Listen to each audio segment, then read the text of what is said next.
All right. Let me just take a little couple seconds to compose myself here. Let me compose. I had to pull over. I just got off of work. Was watching this game while at work into the whole period of clocking out and everything, and it just finished. 8-0. 8-0. That is tough. That is tough. That is tough. That is really, really tough. Newcastle on the road to Sheffield United, 8-0 to make it their biggest away win ever. And I think it's level with their biggest Premier League win ever, which also came against Sheffield Wednesday. So, yeah, Newcastle. I talked about this team early on in the season. And even last season, I talked about Newcastle. But they went through a lull. I said that they were the most exciting team in the league. Even more exciting than Manchester City, because you know why I said that? We know what to expect of City. You see what I mean? We know what to expect of Liverpool. We know, you know what I mean? Brighton is another team that comes close to the excitement. But, guys, Newcastle, there's just something special about the team. You see what I mean? And that was actually missing for quite a few games this season. But it's still early on in the season. This is very, very early times. And they've put together 2 wins on the trot, along with that draw away to AC Milan, who are European and Italian powerhouses. So, is it safe to say that Newcastle have found their form again? Is it safe to say that they got their mojo back? Damn right, hell yeah. And this is evidence of that. 8-0, you don't see these kind of score lines very often. You really, really, really don't. And I think there was a gulf of quality out there. I've been talking about the quality, or the lack of quality, I should say, in the Sheffield United team. But it's hard to blame Paul Heckingbottom, and it's hard to blame the Sheffield unit as well, because they don't have the type of budget that a lot of Premier League clubs have. Or they chose not to spend the type of money. I think they didn't spend a lot of money. They brought in a few players. They brought in, I think, Luke Thomas. They brought in Cameron Archer. They brought in Davies and a few others. They lost some big players. Sander Berger, who was a really good player in the midfield. And they lost a goal threat, a player with a lot of quality, the Senegalese international, Iliman Ndiaye. So that's a big loss. While guys like Oli McBurney is currently injured, Ryan Brewster is injured. They lost Billy Sharp, who's a legend of the club. So this is a Sheffield United team that has, undergone a bit of a transformation coming into the Premier League. But I don't think they have enough quality. They tried to use a lot of youth players at the beginning of the season. Players like Osula and a few others, man. They brought in Gustavo Hammer. That's another player that they brought in. But the quality isn't there when compared to a team like Newcastle United. And Sheffield, they were playing a more defensive brand of football at the beginning of the season. They weren't picking up points, but they weren't losing badly as well. But this game is a whole nother story, man. They lost this game badly. This is what you call humiliation. This is heartbreak for the fans. At home, at Bramall Lane. This is tough. And I heard the commentators saying that Paul Heckingbottom's job was, in the air.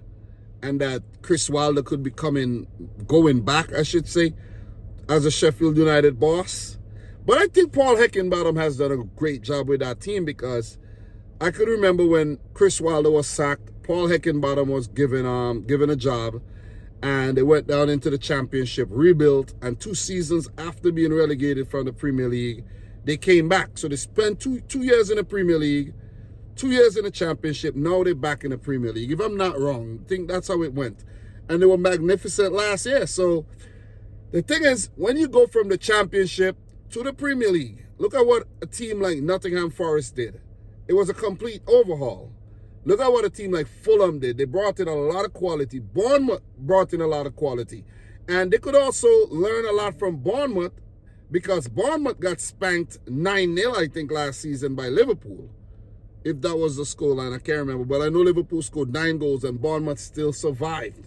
So this is not all doom and gloom for Sheffield United. They don't have to say, oh my God, it's done for us. Because you lose by 1-0 or you lose by 9-0, you still only drop 3 points. But it's the way you lost. That's the thing. But still, if you have a lot of composure, if Paul Heckenbottom and his team are able to just, rally and tell the guys, hey, just take it on the chin, move on, they could bounce back and start winning and picking up points again. Because so far, no wins. At a rock bottom in the Premier League. And, no pun intended, but Paul Heckenbottom, rock bottom. So, yeah. It's tough. It's tough to lose that way. You see what I mean? I'm a Man City fan. I'm not used to that. I'm not used to that these days. You see? But you lose 8-0, man. Listen, I could live vicariously through some of these Sheffield United fans, and I could say that won't feel good at all, man. 8-0. 8-0. Credit to Newcastle. They went out there. They took the game to Sheffield, and the hunger was just there. The hunger for more, just to keep scoring. 8 different goal scorers. That was another thing. Magnificent. And you have so many goal scorers. You know what that means? You have a lot of confident players. You have defenders scoring. The goalkeeper, not really a lot to do in the game, in Nick Pope. And I think he has been struggling a little bit. So that will do his confidence a lot of good as well. So, look, man. Eddie Howe and Jason Tyndall must be over the moon right now. And as they are back on track. Because I expected Newcastle to be doing a lot better than they have started the season. But it's just part of the game. That's how the game is. Sometimes you start really good. Other times you have to trickle in the points. And, this week has been a great week for Newcastle United. Let's just say that. So let me just check the insights here. Give you guys some insights. This was Newcastle's biggest ever away win in the league, while it's their largest overall league victory since their 8-0 defeat of Sheffield Wednesday in September of 1999. So it's a September thing, it seems, The Magpies have only ever won by a greater margin once in their league history via their 13-0 win over Newport County in October of 1946. That was probably in the old setup. This was Sheffield United's largest ever defeat in their league history in their 4,988th league game. It is the first time that the Blades have conceded 8 goals in a league match since their 10-3 defeat to Middlesbrough in November of 1933. Wow, memorable. This is a memorable loss and an unforgettable win for the Newcastle fans, if you want to look at it that way. Newcastle were the first side in Premier League history to have 8 different goals, different players score in the same match, excluding own goal. So, crushing defeat. Crushing defeat for Sheffield United. Where do they go from here, man? You know what I mean? Is it going to get easier? Do they bounce back? Does it get tougher? Does Paul Heckenbottom lose his job? There's a lot of things that could actually happen. Their next game is against West Ham United. West Ham's a tough team to play right now, and that's going to be an away match. Then they play Fulham, Man United, Arsenal, Wolves. It's going to get tough, man. It is going to get tough. They have to start picking up the points now and fast.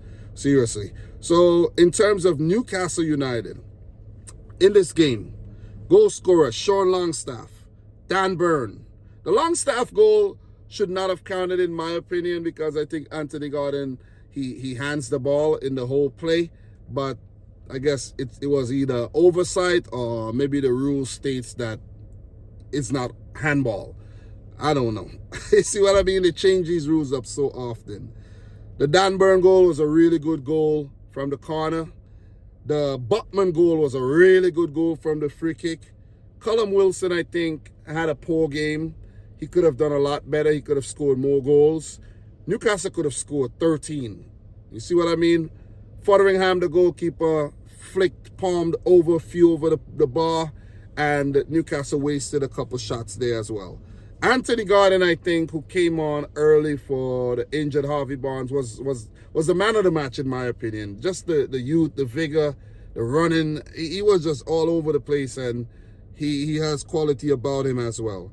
Miguel Almiron scored a good goal as well, confidence boosting. Bruno Guimaraes and Alexander Isak came off the bench to score a peach of a goal to send Jack Robinson sliding across the grass. So 8-0. Wow. Simply freaking amazing, man. For Newcastle United, their next game, who are they playing next? They have Manchester City. I forgot about that game, man. That's in the League Cup. That's their next game on Wednesday. And then they play Burnley. Both games will be home games. Their next 3 games will be home games. And they do have PSG, Paris Saint-Germain, in the Champions League up in Tyneside there. So next 3 games, home matches. The fans will be over the moon. And maybe, who knows? I don't know. Maybe they lose the game against Manchester City. But it's going to be a good contest, though, because playing Newcastle high off this kind of confidence, it could be rough. You know what I mean? Or maybe City could knock them off their perch. But I don't want to steal your glory right about now, though. Good win for Newcastle. And the only place for Newcastle to go right now, answer the question, guys, is up. So Newcastle 8th, 9 points, 3 wins, 3 losses this season. Remember, the whole of last season, Newcastle only lost 4 times. So they need to really start picking up those W's and the D's, you know what I mean? Pause. But Sheffield United, bottom of the table. No wins yet this season. They, along with Burnley, Luton Town, and Bournemouth, remain winless for the season. And they're in the relegation zone. So keep your eyes on Sheffield United and that whole situation with Paul Heckingbottom. Guys, just wanted to share my thoughts on this standalone game because, come on, 8-0? 8-0. Wow. Simply amazing, man. So, guys, just to also, let me touch on the stats in this game really, really quick because that will be very interesting to see the stats. Sheffield United, 9 shots at goal, 1 on target. They had 41% of the ball. They just weren't creative. There weren't enough quality in the Sheffield United team, in my opinion. 22 shots at goal for Newcastle, 15 on target, 59% of the ball. They had 598 passes, completing 86%. It was a quality performance. And let's see if Newcastle could, capitalize on this momentum that they have right now. So, guys, I'm your boy Dom. Just a quick, review of the game. Let me know your thoughts down below. And until my next one, don't forget to hit the thumbs up button. Subscribe if you're new. Until next time, peace out. Rich Squad 8. Damn.